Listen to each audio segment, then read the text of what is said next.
thanks for joining us from our studios in Tel Aviv. I'm Natasha Kirchuk here with ILTV's afternoon news brief from Israel.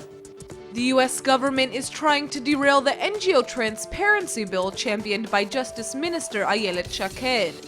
The U.S. ambassador to Israel made his government's displeasure clear during a meeting with Shaked.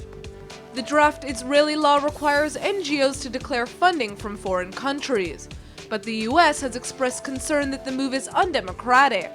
The Israeli Justice Minister has responded by saying that requirements in her legislation are much less stringent than those imposed in the US.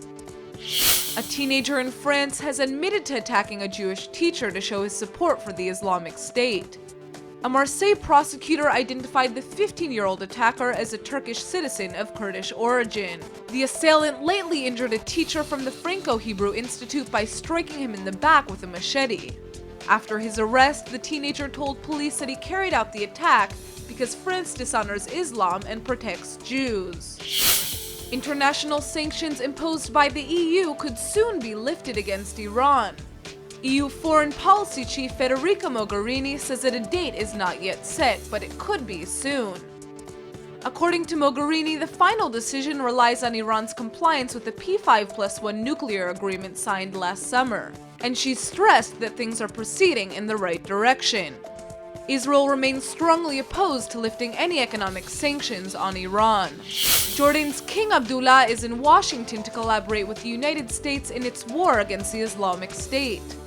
Abdullah sat down to speak with Secretary of State John Kerry, and the two leaders discussed the Israeli-Palestinian peace process and recent tensions on the Temple Mount in Jerusalem.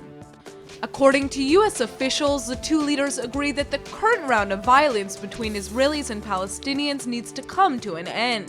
That's all for now. I'm Natasha Kirchuk, and see you with our full evening broadcast from Israel at 7 p.m. Israeli time.